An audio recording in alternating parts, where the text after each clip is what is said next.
देखिए, किसी भी आम घर में अगर कोई मेडिकल इमरजेंसी आती है तो सबसे पहला रिएक्शन क्या होता है? यही ना, कि तुरंत एम्बुलेंस या पुलिस को कॉल किया जाए। लेकिन जरा सोचिए, एक घर में एक महिला अपनी जिंदगी और मौत के बीच झूल रही है, और वहां से सबसे पहले फोन कॉल्स किसे जाते हैं? जजेस को, पॉलिटिशियंस को, और एक सीसीटीवी रिपेयरमैन को। सुनने में ही कितना अजीब लगता है ना। आज का ये विश्लेषण ट्विशा शर्मा के इसी रोंगटे खड़े कर देने वाले मामले को परत दर परत समझने के लिए है। हमारा मकसद किसी पर दोष लगाना बिल्कुल नहीं है। हम बस उन उलझे हुए तथ्यों, बिखरी हुई टाइमलाइंस और उन हैरान करने वाले कानूनी दांवपेचों को समझने की कोशिश कर रहे हैं जो इस केस को भारत के सबसे पेचीदा रहस्यों में से एक बनाते हैं।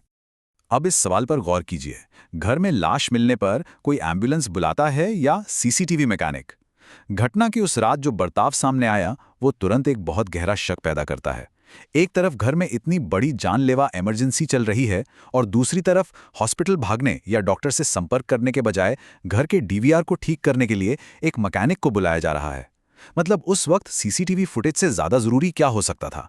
जांच के बिल्कुल शुरुआती पलों में ही इस तरह का रहस्यमयी बर्ताव इस केस को एक आम घटना से हटाकर एक गहरी तफ्तीश की तरफ मोड़ देता है। लेकिन इस मिस्ट्री में और अंदर जाने से पहले ये जानना बहुत जरूरी है कि आखिर ट्विशा शर्मा थी कौन। 33 साल की एक बेहद उज्जवल, इंडिपेंडेंट और एम्बिशियस महिला। नोएडा की रहने वाली ट्विशा ने एमबीए किया था।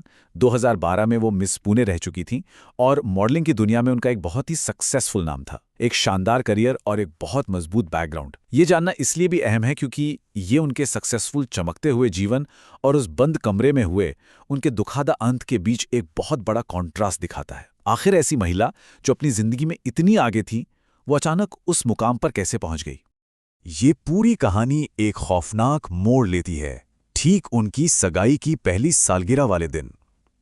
2024 में एक डेटिंग ऐप के जरिए उनकी मुलाकात भोपाल के एक लॉयर समर्थ सिंह से हुई थी।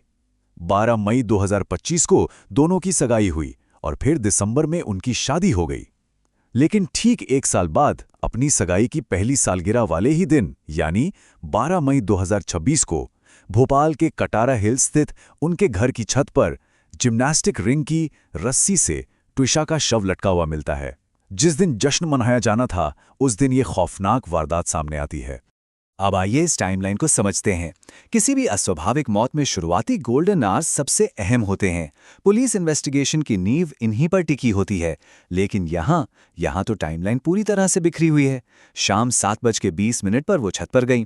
रात 8:20 से 8:30 के बीच उन्हें नीचे लाया गया और सीपीआर देने की कोशिश की गई। लेकिन पुलिस की एफआईआर में मौत का वक्त रात 10:50 दर्ज है।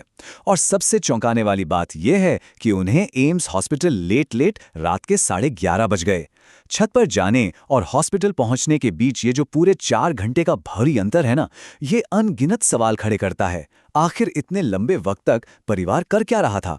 मौत से कुछ ही समय पहले ट्विशा ने अपने दोस्तों को जो व्हाट्सएप और इंस्टाग्राम मैसेजेस किए थे वो अंदर तक हिला देने वाले हैं। एक मैसेज में उन्होंने सिर्फ इतना लिखा था, आई एम ट्रैप्ड ब्रो, यानी मैं फंस गई हूं। सोचकर देखिए, ये छोटे से शब्द एक बहुत गहरे मानसिक अलगाव और उस घुटन की तरफ इशारा कर रहे हैं जिससे निकलना शायद उन्हें नामुमकिन लग रहा था। कोई भी इंसान जो बाहर से इतना मजबूत दिखता हो, जब वो ऐसे शब्द लिखता है तो समझ आता है कि बंद दरवाजों के पीछे की सच्चाई कितनी डरावनी हो सकती है। और बात यही नहीं रुकती। अपनी एक दोस्त को समझाते हुए उन्होंने एक और मैसेज लिखा था, शादी की खुजली में शादी मत करना, मुझे बस घर की बहुत याद आती है। ये आखिरी शब्द बहुत साफ तौर पर दिखाते हैं कि उनकी मेंटल स्टेट कितनी नाजुक हो चुकी थी और वो किस हद तक उस माहौल से निकलकर अपने घर वापस जाना चाहती थीं। ये कोई आम शिकायतें नहीं थीं, ये एक घुटन भरी जिंदगी से बाहर निकलने की उनकी आखिरी पुकार जैसी लग रही थी। लेकिन देखिए, कानून सिर्फ जज्बातों या मैसेजेस पर नहीं चलता, उसे चाहिए होते हैं फॉरेंसिक साइंस के ठोस सबूत। जब एम्स भोपाल की ऑटोप्सी रिपोर्ट सामने आई तो एक बेहद चौंकाने वाला विरोधाभास देखने को मिला। एक तरफ तो वो निशान होने चाहिए थे जो आम फांसी के दौरान शरीर पर पड़ते हैं, लेकिन दूसरी तरफ पोस्टमार्टम रिपोर्ट में मौत का कारण फांसी बताने के बावजूद शरीर पर ब्लंट फोर्स ट्रॉमा यानी किसी भारी चीज से चोट के गहरे निशान मिले। अब गौर करने वाली बात यह है कि ऐसी चोटें आम हैंगिंग मैकेनिक्स का हिस्सा बिल्कुल भी नहीं होती। तो फिर सवाल उठता है, ये चोटें आई कहां से? ऑटोप्सी के निष्कर्ष तो जैसे चीख चीख कर कुछ और ही कहानी बयान कर रहे थे।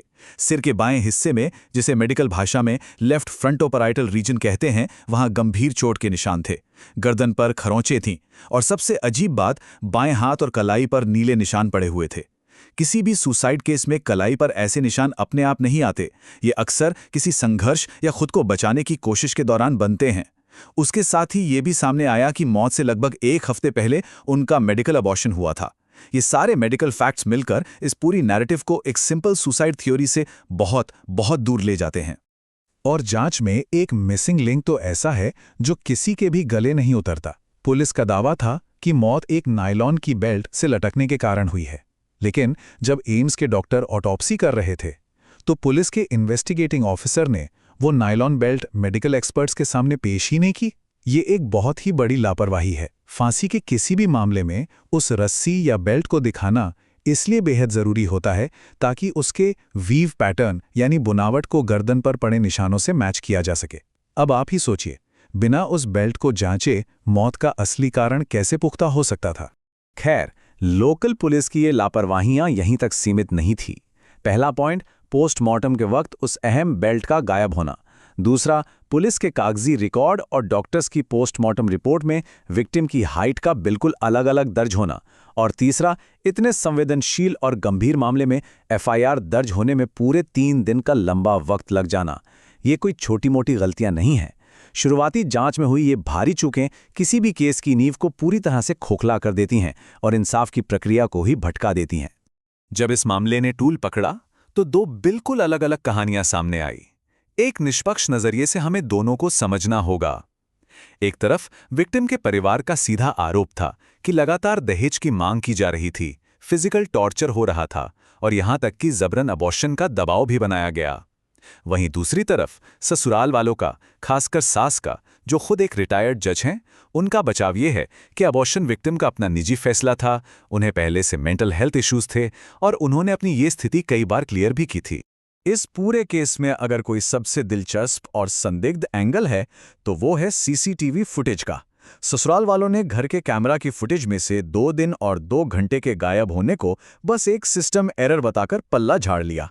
लेकिन अगर हम इसे डिजिटल फॉरेंसिक्स के नजरिए से देखें तो डीवीआर में टाइम स्टैम्प्स खुद ब खुद ऐसे जंप नहीं करते। ऐसा तभी हो सकता है जब कोई बहुत बड़ा सॉफ्टवेयर ग्लिच हो या फिर किसी ने जानबूझकर उसमें छेड़छाड़ की हो।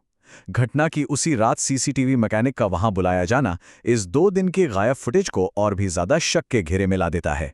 सिस्टम के दोहरेपन का इससे बड़ा उदाहरण क्या हो सकता है? देखिए, एफआईआर दर्ज होते ही पति रातों रात फरार हो जाता है। पुलिस उस पर 10,000 रुपए का इनाम भी रख देती है। लेकिन ठीक उसी एफआईआर में नामजद उसी घर में रहने वाली सास को, जो पूर्व जज हैं, तुरंत एंटीसिपेटरी बेल यानी अग्रिम जमानत मिल जाती है।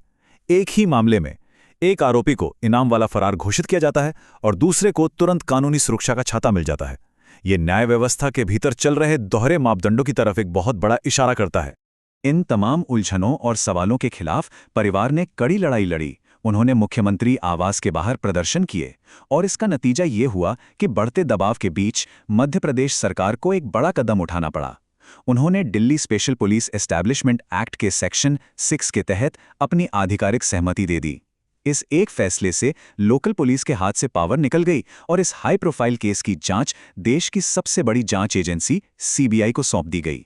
शुरुआती जांच पर लोगों का भरोसा इस कदर टूट चुका था कि इसके बाद कानूनी इतिहास का एक बड़ा आदेश सामने आया।